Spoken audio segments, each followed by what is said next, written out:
President Trump has threatened a 100% tariff on movies made in foreign lands, but what does this even mean? I'm David Haig from Australian Video Camera and Creative Content.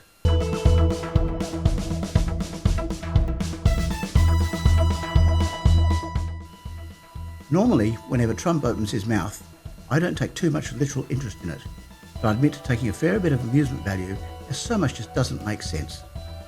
Mostly, it appears to be the contents of his latest brain fart, brought about by some external stimulus that's tickled his fancy that day.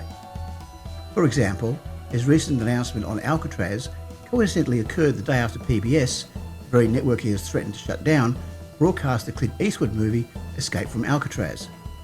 And maybe, just maybe, this is why he started thinking about the American film industry in a way that Americans seem to think. Everything but everything is centred in that country and must stay that way. After about 30 seconds of thought, I think I know how his brain is thinking.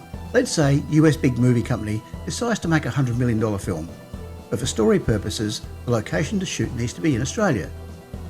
So they hire an Australian movie making company and ask them to scope it, cast it, shoot it, source the costumes, audio, special effects, post-production and so on. And there are all the other things that a big shoot needs too, like travel, accommodation, insurance, meals and more. Payment for these things is usually staggered over the period of the shoot, but for simplicity, let's suggest that Aussie movie making company sends a bill to US big movie company for $90 million. When that invoice lands on the desk of the person that pays the bills to the United States of America land, the Trumpsters' minions will have tacked a tariff on of another $90 million. In other words, 100%.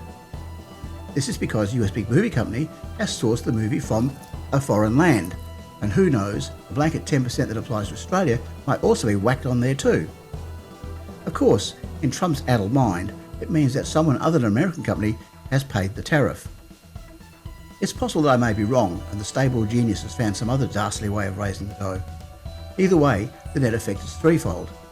First, US studios will be reluctant to outsource anything from overseas, so the scope and quality of the stuff they make will dramatically lessen, if not stop. Next, they'll lose access to the very best people in production. Think Weta Studios and all the top technical talent like Aussie camo Greg Fraser, who just won a gong for shooting Dune 2. Of course, all the other 30,000 odd people in Australia involved in the industry, not to mention all those in other countries of the world, will have their livelihood chopped off at the knees. To see the vast variation in the number of roles that are in this biz, if you have no idea, check something like the closing credits of A Lord of the Rings. Okay, so it hasn't happened so far. Trump has only made the threat and no presidential order has yet been signed. Hopefully someone with a clear head will talk him out of it by explaining the ramifications, although with his grasp of economics so far, I doubt that. Or maybe something else will catch his attention and be of much more interest. A squirrel in a tree outside the Oval Office window sounds like a good bet. I'm David Haig from Australian Video Camera and Creative Content. Thanks for watching.